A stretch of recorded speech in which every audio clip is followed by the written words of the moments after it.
Bonjour. Ça va bien? Ça va et toi? Ça va très bien, merci. J'ai fait comme ça, mais la dernière fois elle n'avait pas fait ça, donc je sais pas. Tu as fait comment? Bah, tu sais, Ah oui, je sais bien. comme je t'avais dit, la dernière fois on avait mis l'auditionné ici, Ouais. et du coup, monsieur Gage était sans Oui, arrêt en train de oui, se oui. tordre dans tous les sens. Non, mais là, Ça parle. c'est bien maintenant. Tu sais peut-être plus simple, ça? Celle-ci ne devrait pas être là. Ouais, je sais pas. Voilà. Qui on a normalement? Liège Il sera seul. Voilà. Donc, je vais en président.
Euh, Bonjour, donc nous poursuivons ce matin le cycle d'audition que l'AMEX a souhaité mettre en place conformément à sa mission par votre audition, Monsieur Langlard. Vous êtes directeur de la DRES, dont on apprécie tellement les travaux. Merci d'avoir pu répondre à notre invitation sur un focus particulier qui nous intéressait, qui était la situation financière des établissements de santé. Vous publiez chaque année un dossier comportant une analyse de la situation économique et financière des hôpitaux publics et des cliniques privées. Dans sa dernière édition qui date de juillet 2022, vous revenez sur la situation de ces établissements en 2020. Alors, je précise que vous avez conduit un travail de refonte de la méthodologie de vos publications et on veut bien être éclairé justement sur les changements méthodologiques que vous avez introduits, afin d'améliorer notamment la qualité des comparaisons qui peuvent être faites entre les différents types d'établissements, parce qu'on mesure bien, c'était un vieux sujet abordé ici, que les conditions socio-fiscales de chacun de ces établissements impactent évidemment leur situation financière. Alors, à l'heure où le gouvernement travaille sur une réforme du financement de l'hôpital, dont on nous a dit, en tous les cas le président de la République, dans son discours de vœux, c'était en Essonne, au centre hospitalier sud-francilien, qu'il devrait se traduire par des mesures dans le cadre du prochain PLFSS. Nous souhaiterions vous entendre sur les travaux menés par l'adresse et que vous nous en présentiez les principaux enseignements. Et vous pourriez également nous livrer quelques éléments d'analyse, peut-être plus personnels, sur la situation de l'hôpital qui demeure très précaire, comme en atteste la pénurie de personnel qui conduira encore cet été à filtrer les entrées aux urgences la nuit et le week-end dans certains établissements. Dans quelle mesure la situation financière des hôpitaux leur permet-elle encore d'investir? Quelles conséquences voyez-vous à court, moyen et long terme pour les patients? Voilà, je ne suis pas plus long, je vous cède immédiatement la parole, conscient que mes dernières interrogations sortent peut-être un peu du champ des analyses habituelles de l'adresse, mais on s'appuie aussi sur votre profondeur de vision. Merci. Merci, monsieur le député. Écoutez, je vous remercie de m'auditionner. Je crois que d'ailleurs c'est la première fois que ça se fait dans ce cadre, depuis que je suis à l'adresse. Donc peut-être quelques mots sur le positionnement de l'adresse au sein du ministère de la Santé et de la Prévention. Donc comme vous le savez, c'est le service statistique ministériel qui couvre tous les sujets sanitaires et de solidarité, enfin de protection sociale. Donc je suis sous tutelle de plusieurs ministres, dont évidemment le ministre de la Santé. S'agissant de la problématique du financement des hôpitaux, l'adresse a une fonction qui est plutôt une fonction d'observation ex post. Donc ça ne veut pas dire qu'on ne peut pas être associé aux réflexions, bien entendu. Mais la question, disons, du mode de financement des hôpitaux et du suivi de sa comptabilité, je dirais, en temps, presque réel, elle relève plutôt de la Direction générale de l'offre de soins, comme vous le savez, ainsi que la Direction de la sécurité sociale, puisque la grande majorité du financement des hôpitaux vient, bien entendu, de la sécurité sociale. Alors, comme vous l'avez dit, l'adresse dispose dans son organigramme d'un bureau qui s'appelle le bureau des établissements de santé et qui produit un certain nombre d'informations de type statistique. D'une part, et ce bureau mène chaque année ce qu'on appelle la statistique annuelle des établissements et qui est une enquête administrative et qui trouve une traduction statistique également. Et donc cette enquête, elle est classiquement sur le terrain. Typiquement, là, on va livrer au service les résultats de l'enquête sur l'année 2022 d'ici quelques jours. Donc une enquête qui couvre, je dirais, la problématique du nombre de lits, qui est évidemment bien connue et largement dans le débat public, qui couvre également une comptabilisation des personnels des établissements de santé, très détaillée par profession, et également par type d'activité au sein de l'hôpital. Ça, c'est la première chose qu'on fait. La deuxième chose, c'est qu'on utilise d'autres sources de données qui sont produites par d'autres organismes. En particulier, évidemment, on accède au PMSI, qui est produit par la TIH. Et d'autre part, nous accédons à des données financières. Pour ce qui concerne des établissements publics, ça vient de la DGFiP. Et puis nous collectons, nous recueillons en fait les comptes des cliniques privées en fait qui sont déposés au greffe. Et donc l'ensemble de ces informations nous conduit à publier chaque année, comme vous l'avez signalé, au mois de juillet. Alors là, en fait, on va publier, pour tout vous dire, on va publier dans 2 semaines l'ouvrage auquel vous avez fait allusion, celui qui a été publié en juillet 2022. Donc on va publier d'ici la fin du mois l'équivalent de cet ouvrage avec une année de plus. Donc je ne pourrais pas vous donner des chiffres extrêmement précis parce qu'il y a des règles d'embargo, mais vous aurez tout ça d'ici vraiment quelques jours. Et donc cet ouvrage, en fait, ça s'appelle le panorama des établissements de santé, donc il vise effectivement à la fois à retracer rétrospectivement l'activité des hôpitaux et des cliniques privées, l'état du nombre de personnel, l'état du nombre de lits, et il y a effectivement des fiches qui sont consacrées à la situation financière des établissements.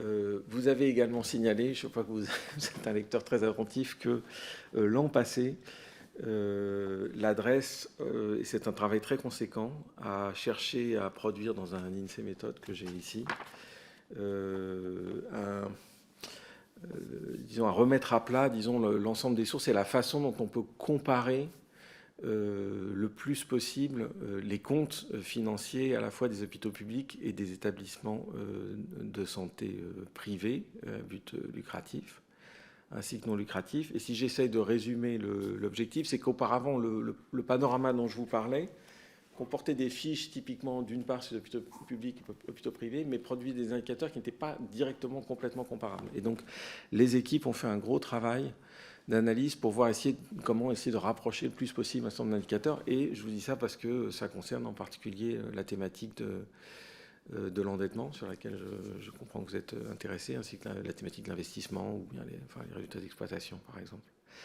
Et pour le dire à grands traits, ce travail, d'autre part, nous a conduit à cesser momentanément de publier sur les aspects financiers, sur les établissements privés à but non lucratif. Parce qu'en fait, on s'est aperçu que la source qu'on utilisait, qui provient de la TIH fait remonter en fait des comptes de ces établissements privés à but non lucratif. Mais en fait, à l'examen, on se rend compte qu'ils ne sont pas complets en termes de référentiel. Et donc, ce qu'on était amené à raconter année après année pouvait, en termes d'évolution, être tout simplement affecté par le fait que le périmètre des établissements qu'on regardait d'une année à l'autre était fluctuant. Donc on a préféré en fait envoyer une totalement sorti de la... Eh ben dans le prochain. Dans le prochain, c'est toujours le cas. L'ouvrage auquel vous avez, oui, dans le prochain, c'est toujours pas réglé. Mais il faut qu'on progresse sur ce point-là. Bon, néanmoins, on dit des choses, à mon sens, solides et très sensées sur l'établissement public d'une part, les cliniques privées d'autre part. Une fois que j'ai dit ça, la situation actuelle, je dirais que les principales conclusions que vous trouvez dans l'ouvrage qui est publié il y a un an sont confirmées aujourd'hui. Je vous donnerai qualitativement quand même quelques éléments d'information supplémentaires. La nouvelle principale, en 2020, dites-moi si je me trompe, c'était le retour à l'équilibre financier pour la première fois depuis 2011 ou 2012. Oui, oui. Et donc, sans déflorer, est-ce que... Donc là, on est sur les données de 2020. Oui. Est-ce que ce que vous allez nous présenter dans quelques jours confirme cette tendance ? Alors, globalement, on fera état d'une légère plutôt dégradation, mais qui reste contenue. Et s'agissant de l'investissement et de l'endettement, je parle des hôpitaux publics. Ce qu'on observe, c'est que Donc, commençons par parler de l'investissement. Vous avez en tête que après les plans très importants, hôpital 2007-2012, l'investissement a cru jusqu'en 2012 à peu près, et puis ensuite a connu une baisse continue à partir de 2012. Cette baisse a été enrayée, il y a une forme de stabilisation sur les dernières années, jusqu'en 2020. En 2021, il y a un léger mieux. Donc un peu plus d'investissement. Il y a un léger mieux, parce que moi j'avais le sentiment que dans le rapport 2022, vous faisiez état d'un effort d'investissement qui repartait à la baisse, si j'ose dire. Oui, mais là, en 2021, je pense qu'on aura un léger. On repart, d'accord. Voilà. Et dans le même temps, ça reste léger. Enfin, ouais. Je veux dire, la courbe, ça reste quand même quelque chose qui a descendu, qui s'est stabilisé. Il y a un léger mieux, et qui est lié, bien évidemment, au Ségur.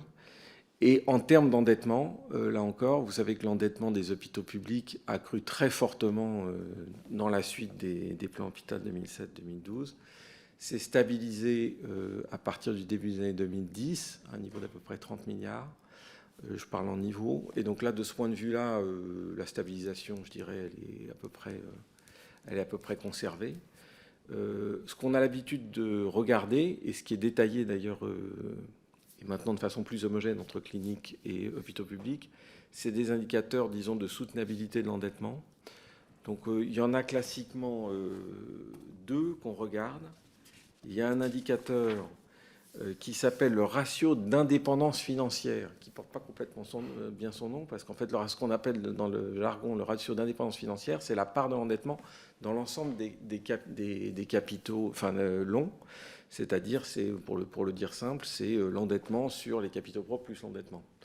Donc plus ce ratio dit d'indépendance financière est élevé, plus en fait l'endettement est important pour l'établissement. Et donc ce ratio d'indépendance financière qui avait cru très fortement dans la première décennie des années 2000 avait tendance à se stabiliser et même à décroître légèrement en 2020. Et en 2021, il va baisser davantage. Et il va baisser davantage parce qu'en fait,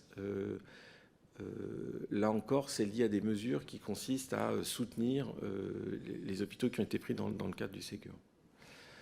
Donc je dirais que sur le front de l'endettement global, on est à des niveaux qui, après s'être stabilisés, a commencé légèrement une pente douce en niveau relatif, là encore.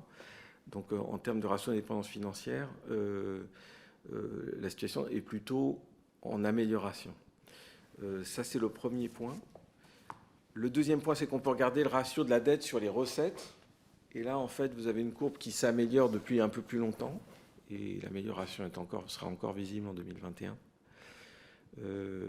Et puis le dernier point, c'est qu'au-delà de ces résultats très agrégés, on a produit dorénavant ce qu'on appelle des établissements techniquement qu'on juge en surendettement, c'est-à-dire qui, sur 3 indicateurs, dépassent certains niveaux. Donc il y a le niveau d'indépendance financière, donc des établissements qui sont à plus de 50% de dette dans l'ensemble de leur bilan. On regarde le ratio dette sur recette, on regarde si ce ratio dette sur recette dépasse 30%, et puis on regarde la durée moyenne pour payer la dette. La maturité de la... Alors c'est la maturité, en fait, c'est un ratio qui consiste à regarder en combien d'années de résultats on paierait théoriquement la dette. Et donc ce ratio, on regarde s'il excède 10 ans ou pas. C'est quoi? C'est l'encours de la dette sur les recettes de fonctionnement? C'est un peu ce qui existe dans les collectivités pas locales? Les recettes, mais les résultats. Les résultats. Sur les résultats, d'accord. Ouais, de mémoire, c'est sur les résultats. Et donc du coup, quand on estime, donc c'est une définition statistique, un côté un peu... on estime qu'un établissement est en situation un peu de surendettement s'il coche au rouge au moins l'un de ces 3 indicateurs. Et donc ce qu'on voit sur les dernières années, c'est que le nombre d'établissements qui sont dans cette situation défavorable décroît, et en 2021, vous verrez une amélioration assez nette. Donc voilà ce que je peux dire sur les établissements publics. S'agissant des cliniques privées, quand on regarde les mêmes ratios, pour le dire simplement, cette situation d'endettement au vu des ratios d'indépendance financière ou de dette sur recettes sont plus favorables depuis plus longtemps sur les cliniques privées. Mais il y a quand même un caveat sur lequel j'attire votre attention. On a fait tous nos efforts pour rendre ces indicateurs les plus comparables possibles.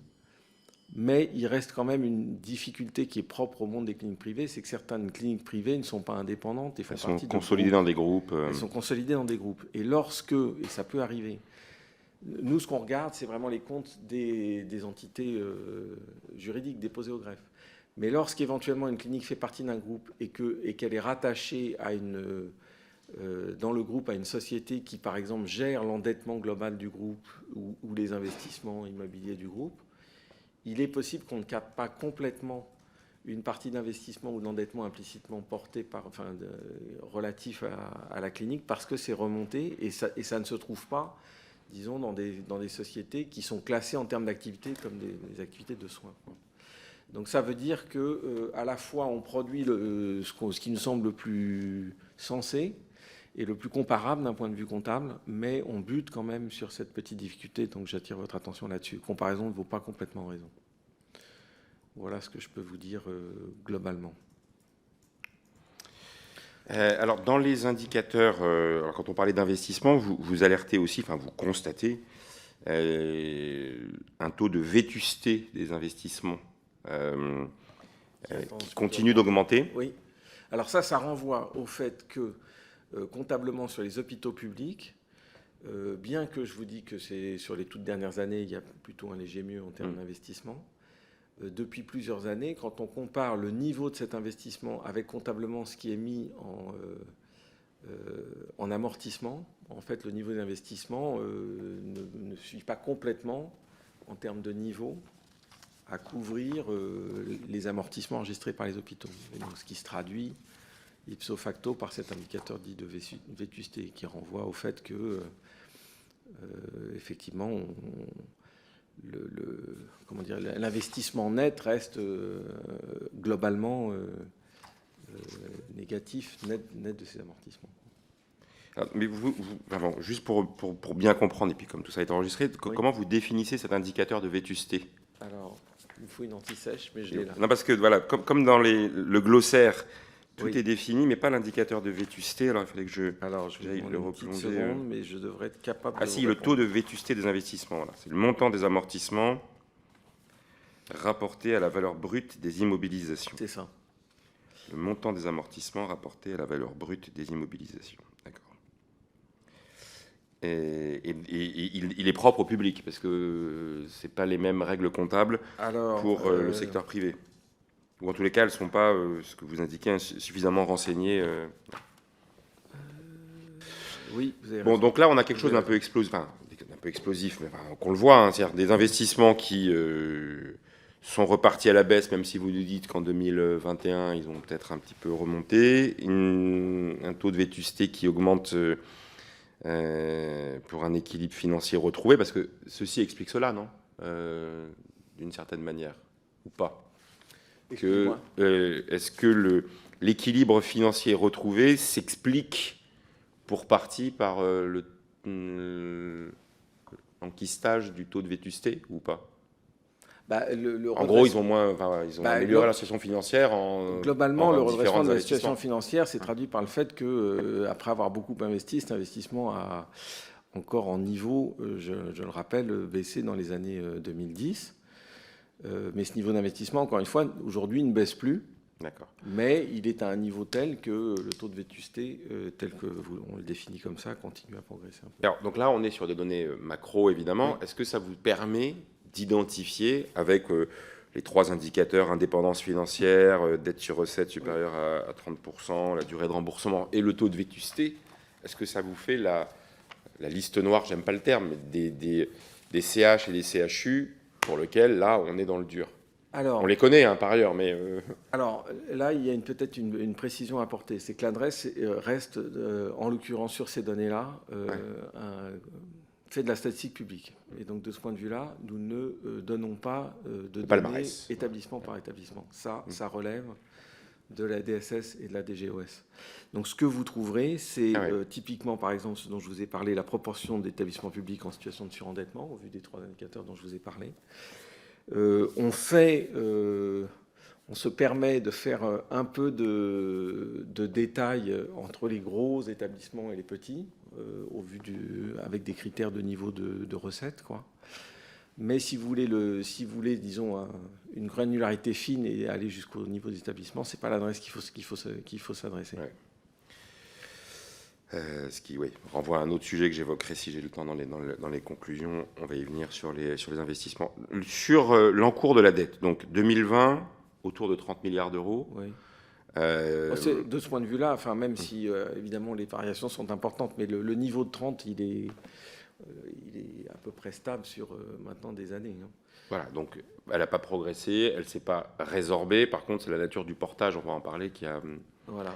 Qui Cela un peu dit, changé. même en nominal, le fait qu'elle soit relativement stable fait qu'en termes de ratio de soutenabilité, il y a quand même une petite amélioration sur les dernières années. Alors, là, on parle de la dette. Dans la période de relèvement des taux d'intérêt, Oui.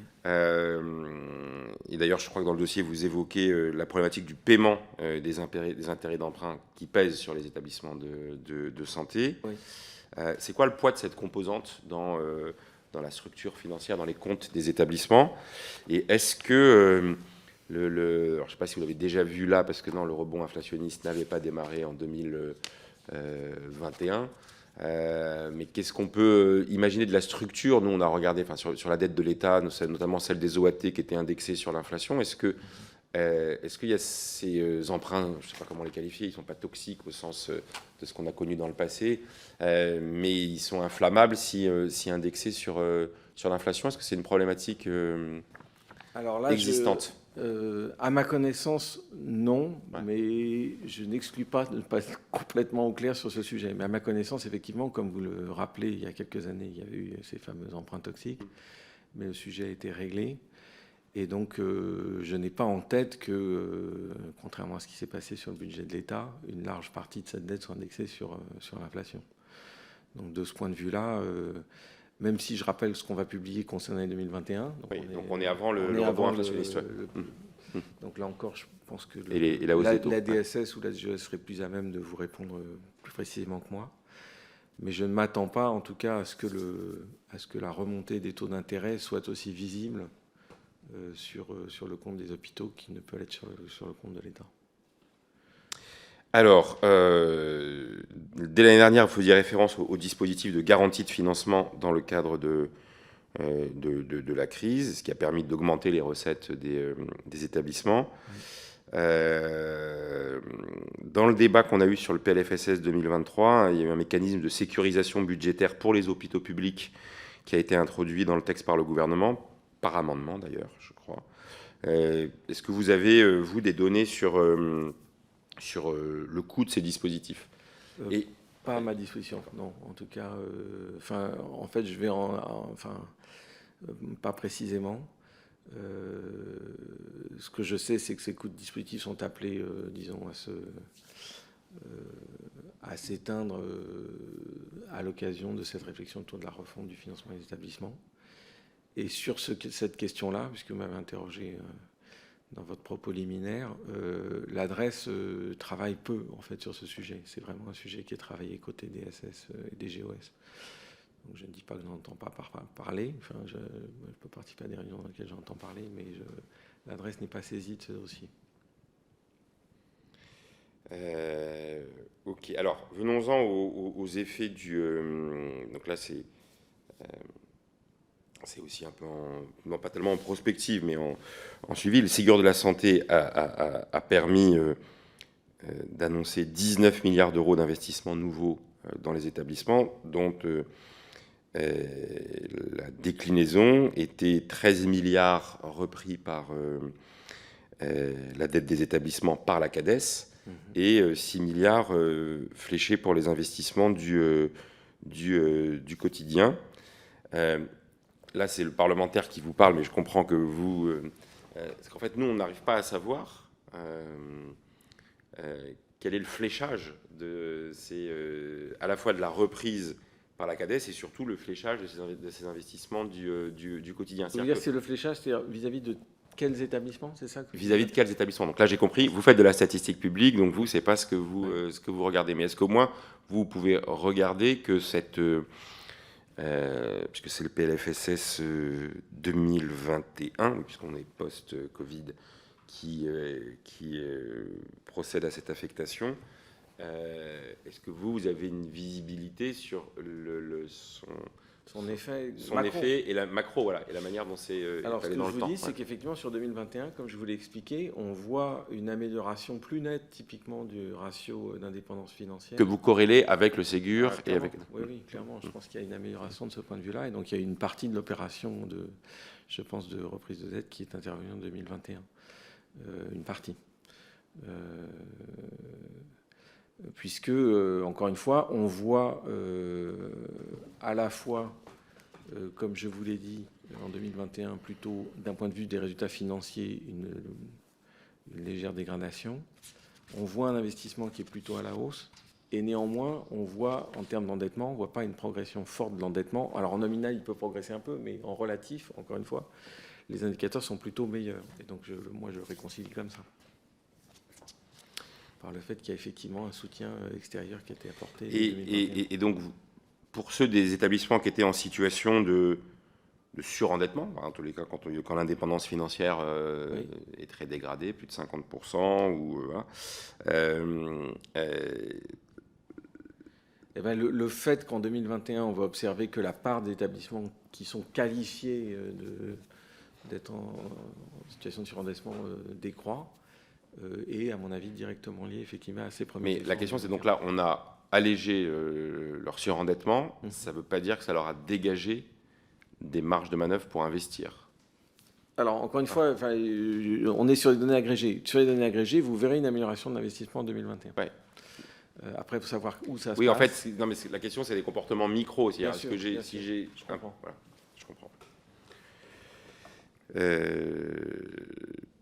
Est-ce que vous pensez que ce mouvement, au gré des caisses, enfin, des effets, les 19 milliards n'ont pas tous été injectés, loin s'en faut. Est-ce que vous pensez du coup que c'est un mouvement qui peut être pérenne, celui que vous décrivez Moi, je comprends que, effectivement, en tout cas sur 2021, 22, 23, ce qui a été mis sur la table dans le Ségur devrait permettre de soulager la situation financière des hôpitaux. Et d'enclencher cette dynamique, disons, plus question positive. un peu naïve, parce que là, donc, la dette est de 30 milliards. Là, on injecte 19 milliards avec 13 milliards qui est de la reprise de la dette de ces établissements. Est-ce à dire que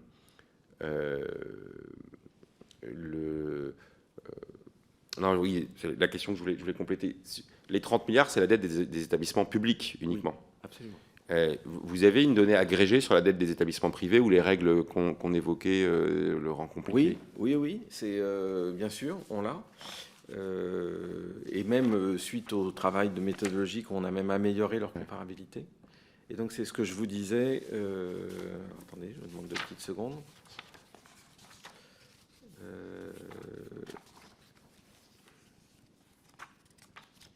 Mais comme je vous disais, en fait, en termes de ratio, disons, la situation clinique privée est optiquement... Et plus favorable, vous disiez même. Avec ce caveat qui est, il est possible qu'on rate une partie de... mais pour vous donner un ordre de grandeur, donc je vous ai parlé du ratio d'indépendance financière. Oui. Donc le ratio d'indépendance financière globale des hôpitaux publics, il était jusqu'en 2020 aux alentours de 50%. C'est le chiffre que vous avez. Donc vous verrez qu'il baissera un peu plus sensiblement. Mais enfin, donc il va être un peu en dessous de la barre des 50, mais il est quand même de cet ordre-là. Et le ratio comparable sur les cliniques privées, aujourd'hui, on est plutôt quelques points en dessous. C'est-à-dire, attendez que je... Mais ça ne me dit pas le montant. Sous la barre des 40%. Ça ne me dit pas le montant en valeur absolue, puisqu'on dit 30 milliards pour l'hôpital public. Est-ce qu'on a une idée de ce que ça représente pour les cliniques privées? Mais c'est parce que je n'ai pas le souvenir d'avoir vu le chiffre. Alors l'encours de la dette, il est aux alentours de 2 milliards. 2 milliards, d'accord. Oui.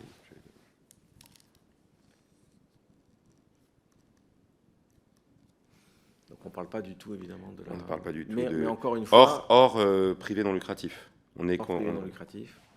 Et encore une fois, hors éventuellement un endettement qui serait porté par une structure mère qui ne seraient pas classés dans les comptes dans Non, mais c'est surtout que là, vous allez vous retrouver dans des situations où il peut y avoir découplage entre le portage de l'immobilier dans ces structures-là. On le voit beaucoup dans le champ des EHPAD, Bien sûr, que je connais un peu mieux. Et j'imagine que les opérateurs privés ont eu aussi, d'ailleurs, cherché beaucoup à externaliser le portage de l'immobilier. On a vu des filiales comme ICAT Santé ou d'autres, etc., porter l'immobilier c'est pour ça que même si on fait du mieux qu'on peut, on attire l'attention sur le fait que cette comparaison reste quand même probablement biaisée. Très bien. Alors moi, ça m'intéresse quand même aussi de s'arrêter un instant sur cette histoire de comparabilité, je ne sais pas si le terme existe, oui, avec le secteur privé, avec le PNL, avec le privé non lucratif. Donc là, comment vous faites de travailler avec eux, avec l'UNIOPS, la FEAP, pour essayer d'avoir des indicateurs agrégé ou Alors non, en fait, comme c'est le document qui a été publié l'an passé, donc le document méthodologique, vous y verrez, disons, une analyse très fine compte par compte, en fait, à la fois des comptes qu'on récupère donc auprès des greffes côté clinique privée et des comptes qu'on récupère via la DGFiP. Et donc, en fait, on fait cette comparaison compte par compte pour savoir, lorsqu'on estime un résultat, soit le résultat d'exploitation, le résultat financier, les résultats exceptionnels, comment on comptabilise l'investissement, on s'assure que... Parce que du coup, j'imagine que dans ce moment-là, ils doivent beaucoup mettre en avant, enfin, je ne sais pas si c'est un des effets qui a impacté votre travail, ce que j'évoquais un petit peu tout à l'heure, c'est les disparités, parce que les résultats financiers sont...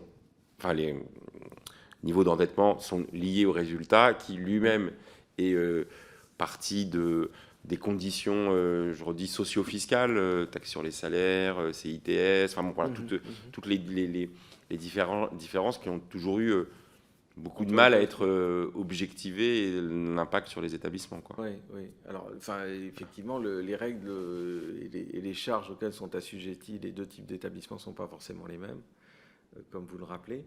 Là, ce qu'on rend comparable, le plus comparable possible, c'est les résultats. C'est le résultat d'exploitation. Et donc, vous y retrouverez, comme les années passées, que les résultats agrégés, par exemple, d'exploitation sont plutôt meilleurs du côté des cliniques privées.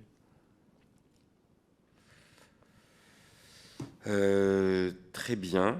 Écoutez, moi, j'ai fait un peu le tour des questionnements que je voulais aborder avec vous. Donc l'équivalent de l'ouvrage arrive, arrive. On l'aura en lecture d'été. Vous l'aurez en lecture d'été dans 15 jours. Sur la plage, je serai content de prendre... Vous aurez une année de plus, mais ça reste néanmoins des comptes rétrospectifs.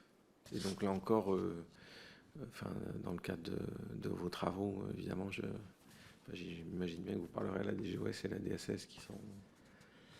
Alors, j'en profite pour rebondir sur le premier point. Il n'a pas échappé dans cette mandature, en tous les cas, personnellement, et ça a été un travail qui a été partagé par mon collègue Cyril Isaac-Sibyl, on souhaite justement banaliser ce suivi dans le cadre de l'AMEX, c'est son rôle, et donc d'instituer d'ailleurs au-delà du seul moment du PLFSS, où au mieux on a des échanges avec les directions d'administration centrale sur le PLFSS à venir, d'avoir au fil de l'eau et plus régulièrement. Alors je ne savais pas que c'était la première fois que l'adresse venait devant la MEX, probablement, mais pas devant la commission des affaires sociales. Enfin, non. Ouais, voilà. En fait, je disais à votre collaborateur que j'ai le souvenir d'être venu ici il y a 3 ans, mais sur d'autres sujets, pour présenter les travaux de l'adresse d'une façon plus générale. Mais effectivement, dans le cadre, disons, des travaux annuels sur le financement des hôpitaux, en 3 ans, c'est la première fois que ça m'arrive. Cela dit, c'est passé beaucoup de choses en 3 ans. Mais peut-être que ça viendra aussi sur d'autres sujets. Avec plaisir. Je suis à votre disposition. Sur d'autres sujets pour lesquels, je le redis, les travaux de l'adresse sont toujours réceptionnés avec gourmandise, souvent, en tous les cas, dans la vision d'ensemble que ça nous permet, d'avoir. Je vous remercie pour ce compliment que je transmettrai à mes équipes. Non, mais vous pouvez. Merci à vous. Merci bien. C'était pas, comme on a quelques minutes, c'était pas à l'heure du jour, on a terminé la audition. Je peux l'arrêter, monsieur.